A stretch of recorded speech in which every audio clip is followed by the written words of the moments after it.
and welcome to another episode of the How to CEO Show. I'm your host, Murray Newlands. I'm delighted to have Felipe, best known as the owner of Atlas Cafe in San Francisco. Felipe, as you get to know him, is someone who has been amazingly welcoming to everyone in the community, has built an amazingly warm and a great network and great community, as I say, in Atlas Cafe, and delighted to have him on this show. And I want to personally thank him for welcoming me to the San Francisco community and for hosting events which I've been running through the last 12 months in his space. Felipe, welcome to the show. Please introduce yourself. Hello, Marie. Thank you. Yeah. So, as you mentioned, we have been doing a bunch of events. It's been an interesting evolution of how we started at hosting meetups that there was like 3 people showing up and 5, 10. Eventually we had like, I don't know, I think the most people that we had was 600 people, and it was we closed the streets and then we had it indoors, outdoors. So it's been amazing. As you mentioned, I've been known as the Atlas person. We have hosted events there. However, there is initially why I got interested into the blockchain ecosystem is because the technology part. So I come from Web 2, and I don't know if a lot of people know about that. So, and in Web 2, I started from like the very bottom, which is QAing, all the way into PAM, and then I created a company. So yes, I'm well versed in terms of like the technology part, and learning about blockchain and hosting events has been so rewarding in many aspects. Like one of them is people, like the earliest rewarding part was how a person who wanted to get into the ecosystem got an internship, another one got a job. There's other people who got to meet early investments.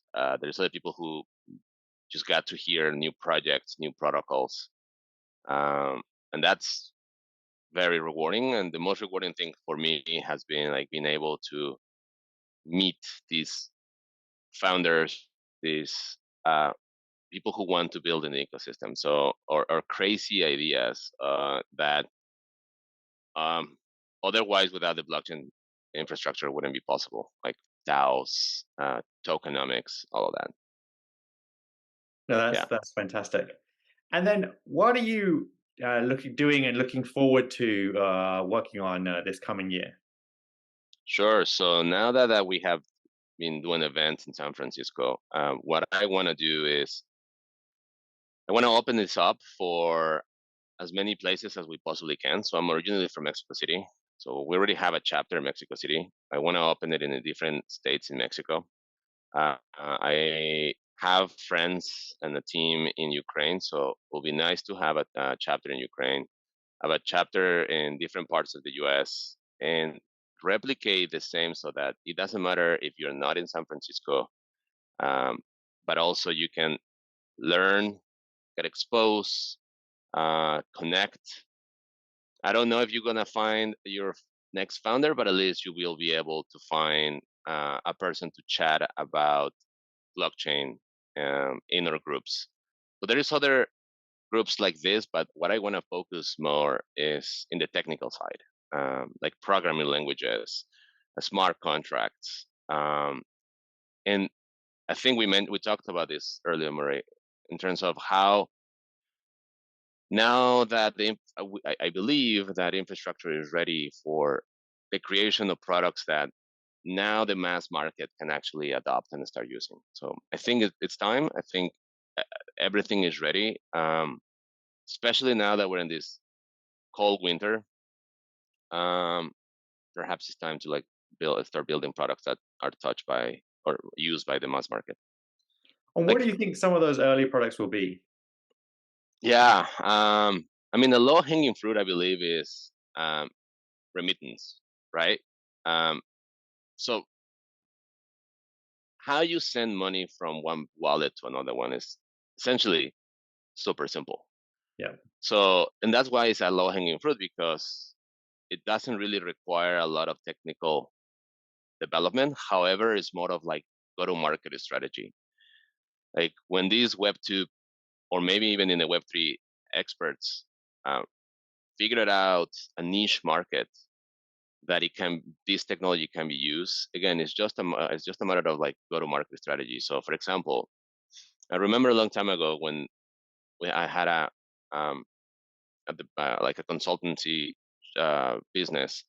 One of my clients before Web3, one of my clients was telling me that the trucks, trucks that deliver um, goods like um, fruits or avocados, even. That this client was actually sending avocados from Mexico to California, and the the truck drivers, they are independent contractors, so they do not move if the money doesn't arrive to their bank account. And the avocados, as you know, they go bad really fast. Yeah. So that shipment has to move really fast. And if they use that common payment of like, hey, I transfer you the money, yes, but it hasn't reached my bank account, they just don't move. And then these sort of use cases, which are super niche, and but solve a big issue, that could be a go to market. So that's one of them, right? Like remittance is a super simple one. Um, the other one that I'm thinking is like, how do we also bring other categories, if you call it that? Um, like for example, data scientists. Like right now, the way I see it, I might be wrong, but the way I see it is like that data scientists in the ecosystem, in the Web3 ecosystem, are mostly just performing or working for like analytics companies. But they Okay. can do so much more. They can do like um, I don't know, create models of prediction. And then when we get to that area is AI and blockchain, right? Like that could be a hot trend. Obviously, there is different ways that you can do it. Um, yeah, that's a few of them. Awesome. And then I'm asking everyone, what is one crazy story from last year? One crazy story that I will never forget for sure was to dress up like a dinosaur, and there was two dinosaurs. One was Vitalik and one was me. And I got to hang out. I got to change like clothing and like dress up as a dinosaur in the restroom next to Vitalik. Uh, and I remember asking him. I said, "Hey, you look like you're enjoying this," and he's like, "If I wouldn't enjoy this, believe me, everything I'm doing will be really miserable." So he loves the process, and that's something that I actually even felt so good. I don't know why, but I felt so good because he's in such a huge stress. He is in such a Yeah. huge like amount of like positive and also negative. Um, and I don't know, like if you were him or I was him, in terms of like people just stopping you and be like taking a photo, sort of like I don't know, it changes your life. Yeah. But then you see him in this situation where like he enjoys and loves certain things of what he does, and I think that's what enriched and let him continue doing this. So that's incredible, and I actually felt happy for him. Like, oh man, yes, that's cool. So yes, that was a one crazy story. I got dressed up. I got to hang out. We have like a dinosaur hug video. It was pretty amazing. Yeah. That's pretty awesome. And then what are some cool projects you see? Yeah, so some cool projects. I mean, there's a lot, too many to list. I mean, honestly, there's too many amazing projects to list. But it, and the cool part also about what we've been doing at Atlas is it's not just one chain. There's multiple chains, multiple projects, multiple solutions, and one of them is in the Cosmos ecosystem is Juno. Jake, I met Jake through Atlas, and he's just an incredible human and an amazing developer, and he's a visionary. So he created Juno. So that's one. He's also created other two companies, DAO and Stargaze. So he's busy. He's really busy. But non nevertheless he's like super super cool human. So yes, Juno, DAO DAO, Stargaze by Jake. Then another cool project is Teleport. At Teleport, we know so Abi. So Teleport is this. It's basically decentralized Uber. But when I spoke with Abi, it just goes. I don't know if they are saying this. I hope they are, because what I spoke with him is that they basically are going to open source this so that you can do any other business in this sort of way of decentralization. So I don't know, a decentralization way for Style V, which is this hair stylist. So kind of the same thing. So you can replicate it in different industries. Amazing. Um, who else? Another cool project. So I don't. Helium is an interesting project with hardware. Basically, you purchase the hotspot device, and you can now allow people to receive to pay you for that service, and then you get paid. So that's also another an amazing usage Yeah. for Web 2. And then like Bill Ackman was doing basically an analysis of how much would it have cost Verizon to do the same thing, and like going through a lot of legalities and things like that. So yeah. That's pretty amazing.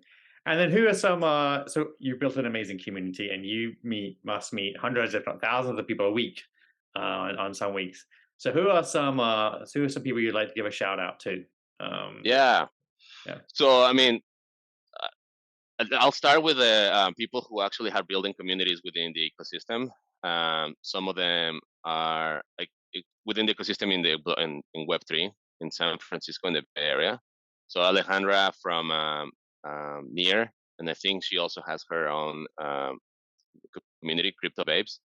Yeah. James, James is also a super Yeah. cool Irish guy. Uh, so Web3 Bay Area. Marcela. I remember chatting with Marcela. It was super super early, and she created this great Telegram group, and she's Take it also off. been running events. Yeah. Yeah, yeah. Um, I believe she also runs Crypto Mondays SF or collaborates, but I don't know. So Yeah. those are just a few. There's way too many. Also, there's Gage as well. Yeah. We've Great been events. collaborating with him.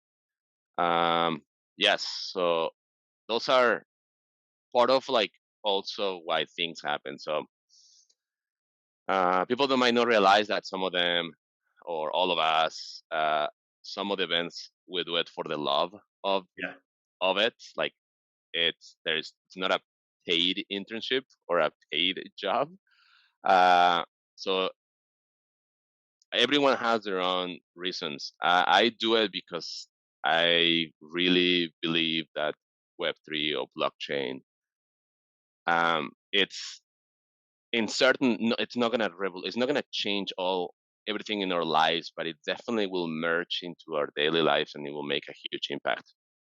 And you For just sure. have to continue learning. Like you just have to continue learning. So that's what moves me.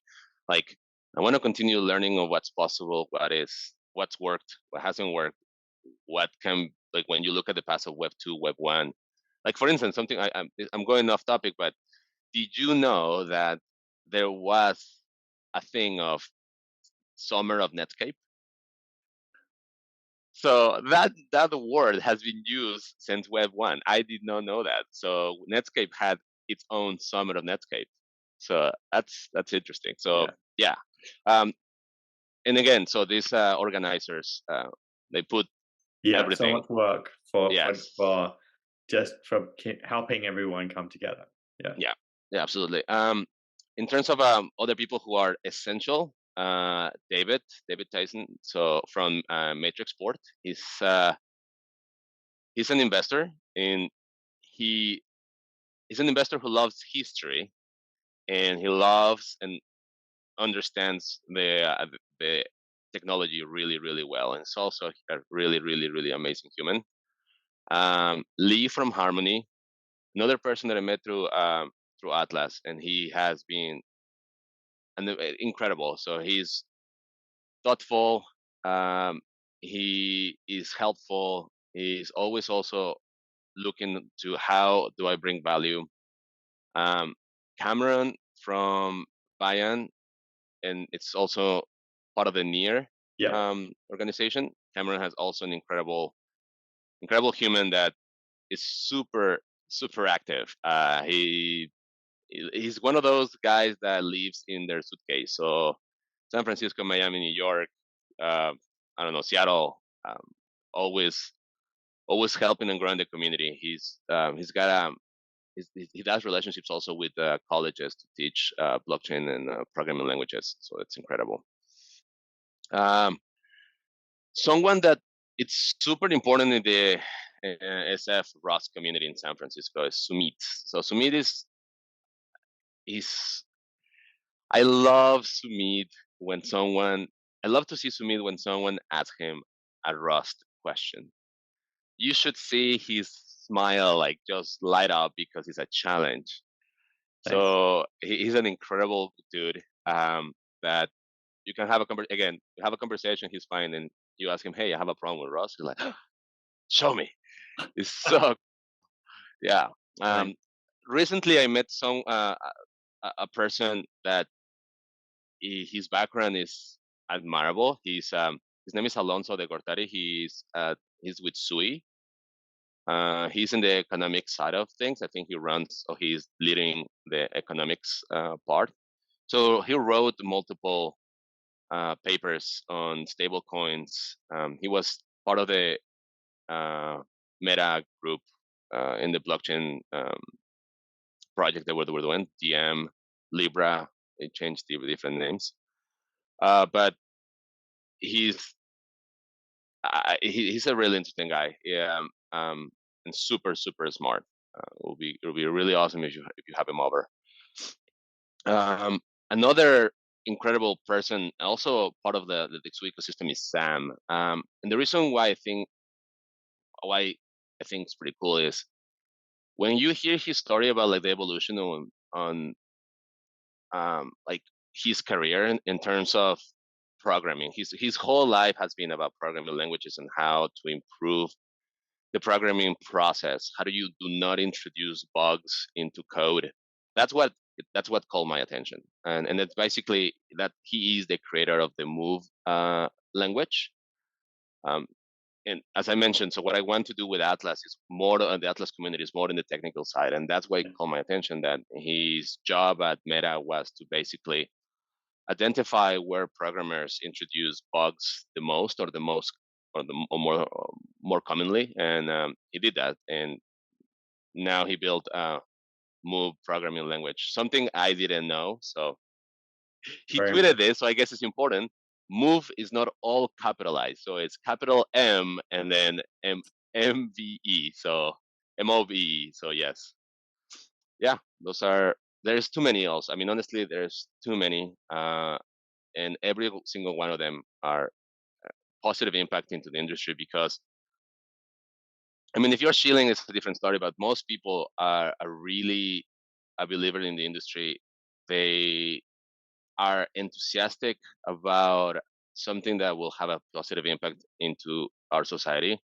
It doesn't matter if there are community organizers, developers, uh, attendees, even the attendees. I mean, without the attendees, also Yeah. nothing. We would just be there standing alone. So, uh, yeah, everyone is super essential into the ecosystem. Yeah, you will hear this a lot, but yes, I mean, we're going through this uh, awakening process. But I think it will just continue growing and building, and it will evolve. It will definitely evolve. So I would love to watch this video in 5 years and see where are we. What happened? Both the community Yeah. and yourself, and then the people you Yes. filled out, right? Yes. See what happened. And how can people help you? Um. Yeah, that's a good question. Um, being part of the community. The way they can help us is by no, but if you have a project, if you want to teach something, if you want to spread the word, uh, like reach out. If you need a place, if you because we're doing events around big conferences, if you want to be partners, just reach out. We're in the same we're on the same boat about like spreading the word and the knowledge to other people. So if we can both amplify that, uh, that's how you can help. Yeah. Awesome. And how do people reach out to you? Yeah. So I guess Twitter, Atlas DAO SF at Atlas DAO SF. That will be the easiest, fastest way, actually. Fantastic. Felipe, thank Yeah. you for all that you do for everyone in the community, and thank you for being on the show. I'm Mo Thank you. Newlands. Thank you for watching. You've been watching, listening the How to CEO podcast, and I'll see you next time.